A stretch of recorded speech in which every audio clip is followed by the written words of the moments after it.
চীনের বেইজিংগামী বিমানের ঢাকা ছাড়ার নির্ধারিত সময় ছিল শনিবার রাত 10টা 10 মিনিট। সে ফ্লাইটে বেইজিংয়ে ট্রানজিট শেষে যখন চূড়ান্ত গন্তব্য দক্ষিণ কোরিয়ায় থাকার কথা রনি সারোয়ার, রাসেল আহমেদ, পারভেজদের, তখনও ভোগান্তি আর অনিশ্চয়তা সঙ্গী করে তাদের অপেক্ষায় থাকতে হচ্ছে শাহজালাল বিমানবন্দরে। গতকালকে রাতে থেকে বেশ কয়েকবার আমাদের শিডিউল দিয়েছে, টাইম দিয়েছে, বাট তারপর রাতের ফ্লাইট ক্যান্সেল হয়েছে। এখন আবার দুপুরে দিছে, দুপুরে আমরা ঠিকমতো যেতে পারবো কিনা এটা একটা অনিশ্চয়তার বিষয়। আমার এখন কোরিয়াতে আমি পৌঁছে যাইতাম, আমি ট্রানজিট ছিল, বাট আমি যেতে পারতেছি না। এই যে ভোগান্তি, এটা আমাদের জন্য খুবই কষ্টকর এবং খুব বেদনাদায়ক। গতকালকে ফ্লাইট ছিল, তো আপনার ফ্লাইট এটা ডিলে হয়েছে, ক্যান্সেল হয়েছে, তো এটা আজকে দিচ্ছে আর কি।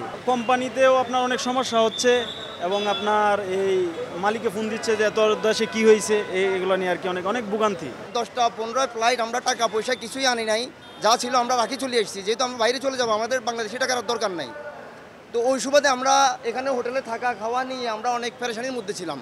শাহজালাল বিমানবন্দরের কার্গো ভিলেজে ভয়াবহ আগুনের ঘটনায় রোববার বিদেশগামী যাত্রীদের বড় একটি অংশকেই পড়তে হয় এমন অভিজ্ঞতায়। আগের রাতের কিছু ফ্লাইট যেমন সকালেও ঢাকা ছাড়তে পারেনি, তেমনি সকালের অনেক ফ্লাইটকে 2 থেকে 5 ঘন্টা শিডিউল বিপর্যয়ে পড়তে হয়েছে।